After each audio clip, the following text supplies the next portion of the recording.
함께 하나님 말씀 보도록 하겠습니다. 창세기 45장 4절부터 8절까지의 말씀입니다.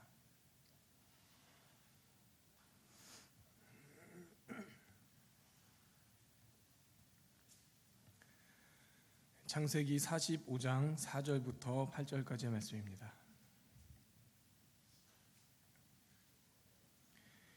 우리 함께 4절부터 한 절씩 교독해 나가고 마지막 8절 말씀은 한 목소리로 읽도록 하겠습니다.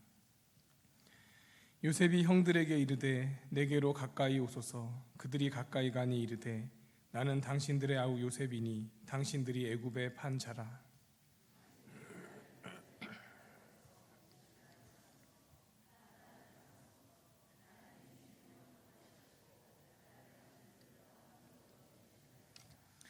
이 땅에 2년 동안 흉년이 들었으나 아직 5년은 밭갈이도 못하고 추수도 못할지라.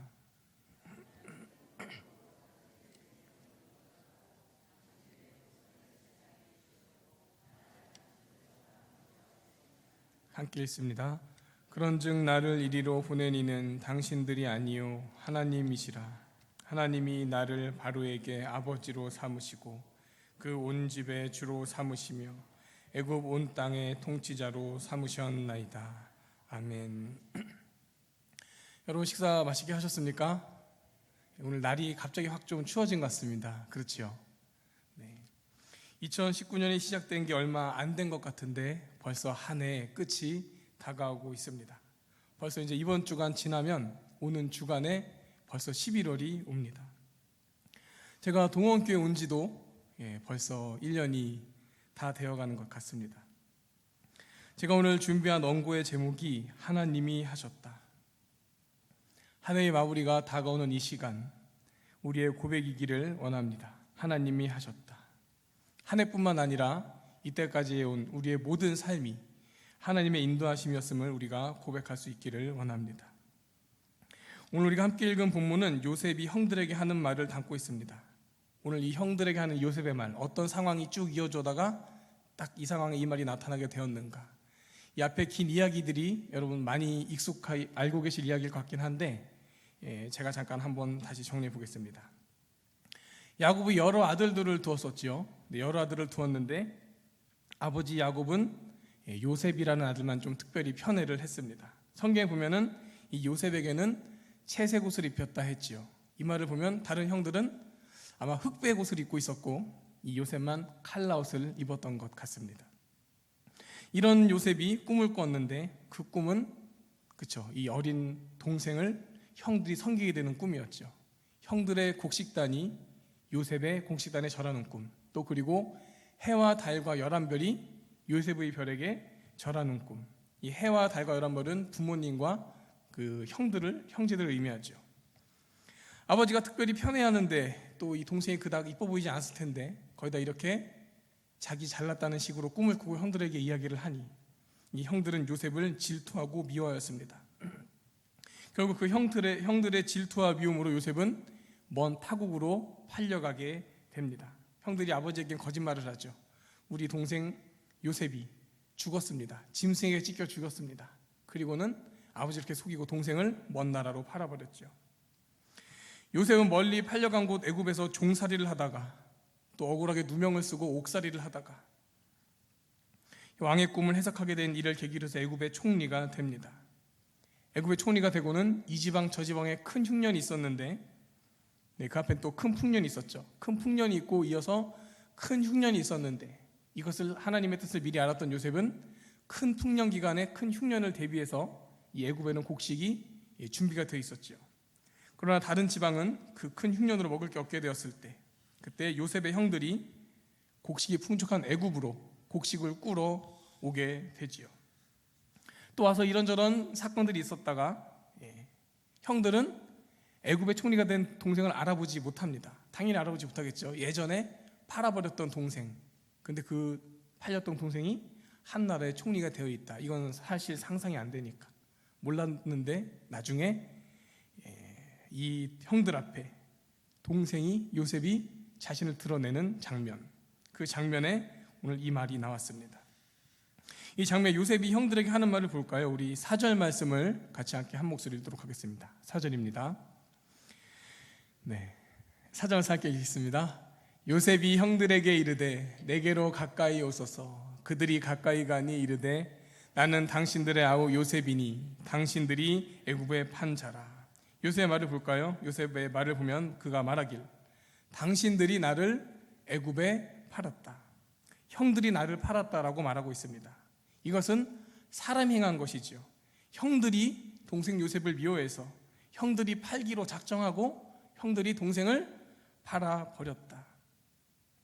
그러나 형들이 그렇게 했지만, 형들이 요셉을 팔았지만 그것은 겉으로 드러난 일을 설명한 것일 뿐이고 정작 그 일이 어디로부터 말미암은 일이었는지를 요셉은 분명히 고백합니다. 우리 이어지는 우리 5절과 7절과 8절 말씀 같이 읽겠습니다. 함께 읽을게요. 당신들이 나를 이곳에 팔았다고 해서 근심하지 마소서, 한탄하지 마소서. 하나님이 생명을 구원하시려고 나를 당신들보다 먼저 보내셨나이다. 7절입니다.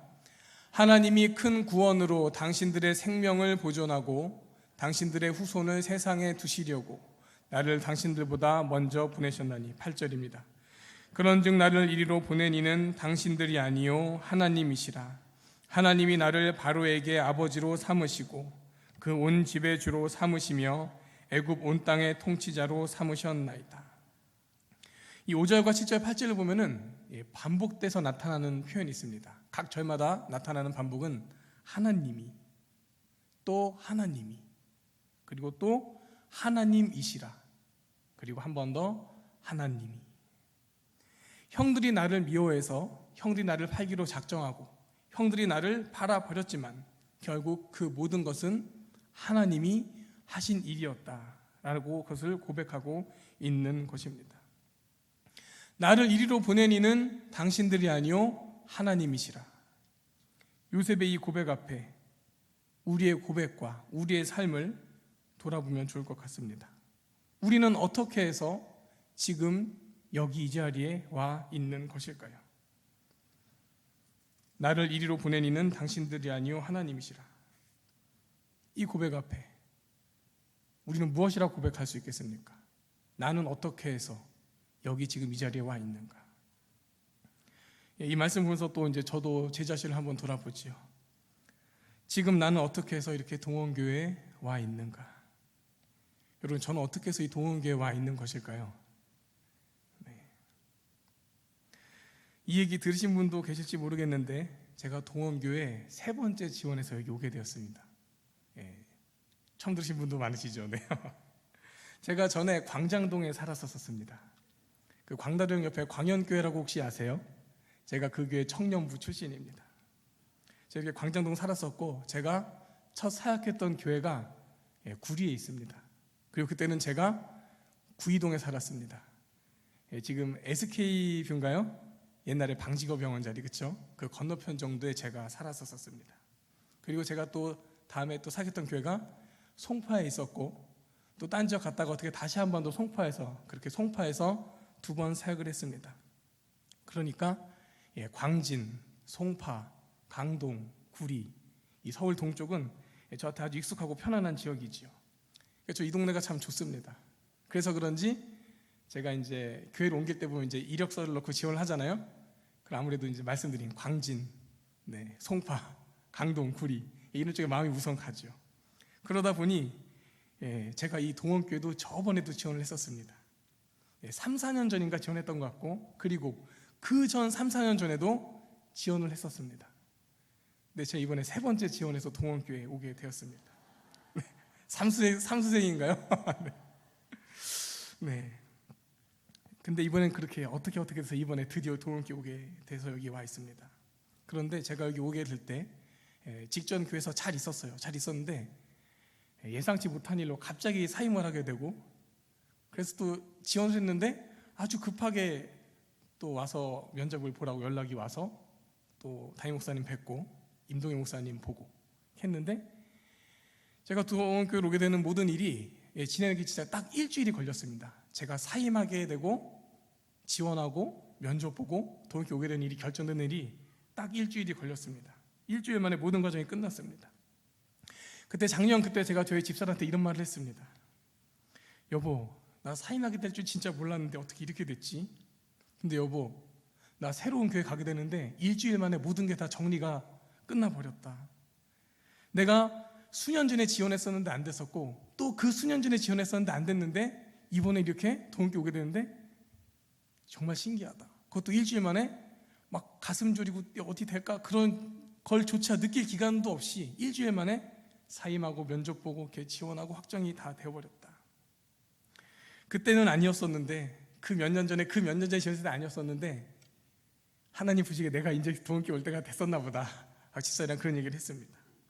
여보, 내가 예전에는 참 어리고 부족했는데 물론 지금도 어리고 부족하지만 내가 그래도 그동안 이 교회 저 교회 겹치면서 사역자로서 내가 좀 더 훈련도 받고 경험도 쌓고 그때보다 좀 성장한 것 같다. 그때가 아닌 이때가 하나님이 나를 동학교에 보내실 때인가 보다. 그래서 오게 됐나 봐. 하나님이 날 지금 보내주셨나 봐 라고 집사람한테 그런 얘기를 했습니다. 그러면서 막 하나님의 인도하심을 막 고백했죠. 그렇게 이제 동학교에서 제가 이렇게 생활하고 있습니다. 근데 제가 동학교에서 생활을 하다 보면은 이런 생각이 들 때가 있는 거예요. 아, 근데 내가 정말 하나님의 인도로 여기 온 게 맞는가 하는 그런 순간들이, 그런 생각이 들 때가 있었습니다. 내가 어떻게 하다 여기 동학교에 되었을까? 나는 어떻게 여기 와 있게 된 것일까? 하나님이 인도해 주시다 여기 온 거 맞지? 아닌가? 아, 맞지? 이런 생각들을 제가 가끔 하게 되었습니다.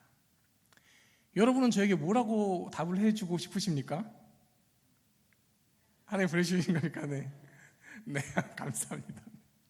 네, 여러분이 저를 보시기에 나는 김동현 목사 우리 교회에서 참 좋다, 아니면 김동현 목사 우리 교회에서 난 참 마음에 안 든다, 여러분들 입장에서 여러분들 감정 말고 한번 제 입장에서 한번 생각을 한번 해보실 때 저에게 뭐라고 말씀해 주시고 싶으십니까? 잘 웃습니다 보다는 하나님이 보내셨다, 맞을까요? 아닐까요? 맞습니까? 네. 제가 동학교에서는 저희 집사람 자랑을 많이 안 했습니다. 뭐 조금 해본 것 같은데. 네. 제가 전역에서는 저희 집사람 자랑을 참 많이 했습니다. 제가 전에 이제 이청년부라고 그래서 나이가 좀 많은 청년들만 따로 청년부가 있었어요. 그 청년들한테 저희 집사람 자랑을 참 많이 했습니다. 우리 집사람 이쁘다, 착하다, 밝고 명랑하다, 능력 있다. 특히 많이 자랑했던 게 운전 진짜 잘한다. 정말 잘합니다. 주차도 저보다 더 잘합니다. 평행 주차를 한 방에 했습니다. 네. 그리고 보기와 달리 되게 알뜰합니다. 그래서 제가 참 고마운데 이렇게 또 자랑을 하네요. 집사람 자랑을 많이 하고 주변 사람들에게 자주 고백했습니다. 나는 정말 하나님 은혜로 결혼했다. 여러분, 저를 보십시오. 제가 저희 교육자들 중에 키가 제일 작은 것 같습니다. 그렇죠? 네, 제 키도 작고 제가 밥을 진짜 많이 먹습니다. 그래서 배가 많이 나왔습니다. 근데 지금 다른 분들은 뭐 결혼해서 배 났지, 아닙니다. 총각 때부터 배가 많이 나왔었습니다. 키가 작고 배가 많이 나오고 뭐 그때 뭐 모아놓은 돈도 없고 저희 집사람이랑 저랑 나이 차이도 좀 있습니다. 뭐 나이도 많고, 네. 그리고 모아놓은 돈도 뭐 별로 없고, 네. 그리고 뭐 여러분께 차마 말씀드리지 못할 제 삶에 좀 심각한 문제들이 있습니다. 그런데 이런 내가 좀 어떻게 결혼했는가? 내가 결혼한 게 정말 하나님 은혜다. 정말 하나님이 내게 결혼을 인도하시고 그렇게 복을 주셨다. 그렇게 하나님의 은혜와 인도하심을 막 고백하고 사람들에게 막 자랑했지요. 그런데 이 부분도 가끔 그런 생각이 들 때가 있었습니다. 뭐 이런 거죠. 심하게 부부싸움을 한 다음에 이제 고민에 빠지죠. 하나님, 이 결혼 제가 제대로 한 거 맞습니까? 하나님의 인도하심으로 내가 이 사람을 만나서 결혼한 게 맞습니까? 혹시 아닐까요? 이 사람을 하나님의 인도로 내가 만나서 결혼한 거 맞죠? 그렇게 늘 사람 앞에서 고백하고 자랑도 했지만 심하게 부부싸움을 하고 난 다음에 우와 막 이러면서 하나님, 나 하나님의 인도로 이 사람과 결혼하는 거 맞습니까? 아닙니까? 여러분 한 번 더 여쭤볼게요. 여러분 저에게 뭐라고 대답해 주시고 싶으십니까? 맞습니까? 맞습니까? 저희 부부의 생활을 물으시면서 어떻게 그렇게 말씀을 쉽게 해주시죠? 네. 맞을까요? 네. 오늘 또 싸울지 모릅니다. 여보 왜 설교 시간에 그런 얘기를 했어요? 자, 여러분, 우리는 어떻게 해서 지금 이 자리에 서 있는 것일까요?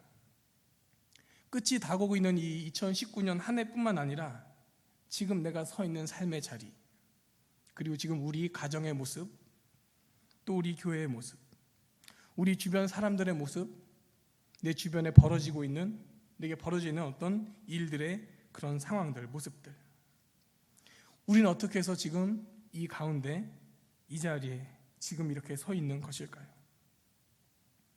여러분, 저에게 대답해 주셨는데 여러분 자신들에게 대답은 어떻게 해주실 것 같습니까?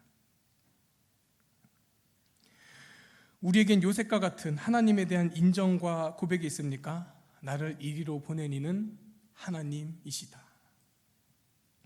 요셉이 총리가 되기까지 거쳐왔던 여러 사건들이 있었습니다. 오늘 우리가 읽었던 이 몇 전 짧은 본문에 나와 있지 않지만 많은 일들이 있었죠. 아마 요셉은 자기가 형들 때문에 팔려간 것뿐만 아니라 시위대장 보디바 집에 팔려가서 종살이를 할 때에도, 또 억울한 누명을 써서 옥에 갇히게 될 때에도 그것이 다 하나님의 인도하심이라는 것을 나중에는 똑같이 고백하지 않았을까요? 내가 억울하고 고생하고 힘든 그 순간에는 미처 모를 수도 있을 것 같습니다. 그러나 결국 시간이 흐르고 흘러서 지난 순간을 돌아보면 우리는 나를 인도하시고 내 삶을 주관해 오신 그 하나님을 고백할 수밖에 없는 것입니다. 우리 함께 잠언 16장 9절 말씀 같이 보도록 하겠습니다. 네, 우리 한 목소리 읽습니다. 사람이 마음으로 자기의 길을 계획할지라도 그의 걸음을 인도하시는 이는 여호와시니라. 자기의 길, 즉 내 인생은 내 뜻대로 되어가는 것이 아닙니다. 그 걸음을 인도하시는 하나님이 계십니다. 우리 한 곳 더, 우리 야고보서 4장 말씀 13, 14절 말씀, 우리 2절 말씀 읽습니다. 시작.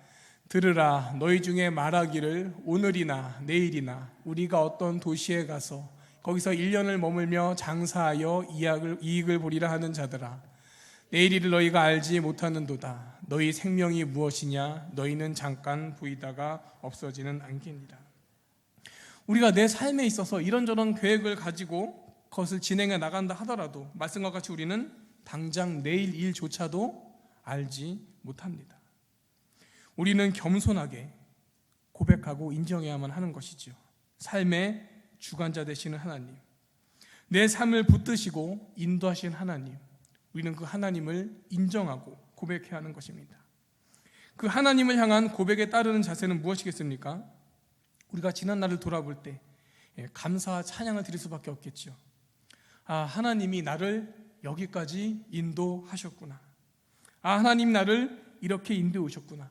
내가 지금 여기 서 있는 이 자리는 하나님이 보내신 자리이구나. 지금 내가 처한 상황 속에 원망하고 불평하는 것은 나를 인도해 오신 하나님을 향한 원망과 불평이 되겠지요. 출애굽한 이스라엘의 백성들의 모습과 같이 말입니다. 신실하신 하나님을 생각하며 지난날 내 삶 속에 베풀어 주신 그 하나님의 놀라운 은혜, 그 인도하심을 우리가 찾아본다면 우리는 감사의 거리들 많이 찾아볼 수 있을 것입니다. 그리고 우리는 하나님 앞에 감사와 찬양을 드릴 수밖에 없을 것입니다. 하나님의 인도하심, 이것을 기억하며 우리가 지난날을 돌아볼 때 우리의 모습이 감사와 찬양이라면 우리의 앞날을 바라볼 때 어떤 일들이 일어나겠습니까? 앞날을 바라볼 때 우리의 자세는 확신과 평안이 되겠지요. 신실하신 하나님께서 이때까지나 이렇게 인도해 오셨구나. 그 신실하신 하나님이 앞으로도 나를 인도해 가실 것이다. 나를 붙들어 주실 것이다. 능력 많으신 하나님, 사랑 많으신 하나님, 나를 향해서 그 사랑과 은혜를 부어 주시며 나의 삶을 주관하실 것이다. 지금 돌아보니 그래왔던 것처럼 내 앞길도 그러할 것이다. 우리는 두려운 염려 많은 그 현실 앞에서도, 불확실한 앞날 앞에서도 신실하신 하나님과 그 인도하심을 믿으며 확신과 평안 가운데 거할 수 있습니다. 우리 장로교회는 이른바 개혁주의 신학이라는 것을 우리 신앙생활과 교회생활의 근거로 삼고 있습니다. 개혁주의, 이름 많이 들어보셨지요? 사전을 찾아보면 이렇게 되어 있습니다. 개혁주의라 함은 종교개혁자 칼빈의 사상, 그 가마를 감은 프로테스탄트주의 개혁 사상을 의미하고 교회적으로는 개혁파 또는 장로파라고 하는 교회 조직의 신앙과 신학을 가리킨다. 이 개혁주의 신학에서 가장 크고 중요한 핵심이 바로 하나님 주권 사상입니다. 하나님의 주권, 모든 피조물을 하나님 당신의 기쁘신 뜻에 따라 통치하시는 하나님의 절대 권능이죠. 이 하나님의 주권, 그래서 하나님은 자신 이외에 그 다른 무엇에 제한을 받지 않고 그저 하나님의 의지대로 무엇이든지 다 행하시는 그런 하나님의 의지와 능력을 함께 말씀합니다. 우리의 삶이 그 하나님의 주권, 그 하나님의 통치 아래에 있습니다. 예수님은 그 주권으로 우리의 삶을 통치하시는 하나님에 대해서 이런 말씀을 이야기로 들려주셨습니다. 우리 마태복음 10장에 있는 말씀인데요, 이 부분도 같이 한번 읽어보겠습니다. 시작. 참새 2마리가 한 아사리온에 팔리지 않느냐? 그러나 너희 아버지께서 허락하지 아니하시면 그 하나도 땅에 떨어지지 아니하리라. 너희에게는 머리털까지 다 세신 바 되었나니 두려워하지 말라. 너희는 아는 참새보다 귀하니라. 아멘. 아무리 작은 것이라 할지라도 하나님 그것을 다 주관하신다. 그 하나님은 우리를 귀히 보시고 그래서 우리의 삶은 그 하나님께 달려 있다. 내 삶은 나의 계획과 노력으로 다 되는 게 아닙니다. 내 삶은 주변 사람들의 영향으로 다 되는 것 아닙니다. 내 삶은 소위 말하는 운으로 어떻게 되는 것도 아닙니다. 내 삶은 어떻게 되는 거죠? 내 삶은 내 삶을 포함하여 세상 모든 만물을 주관하시고 통치하시는 하나님께 달려 있는 것입니다. 그래서 우리는 이 진리 앞에 우리의 지난 삶을 돌아볼 때 이렇게 고백할 수밖에 없는 것이죠. 나를 여기로 보낸 것은 하나님이시다. 하나님이 하셨다.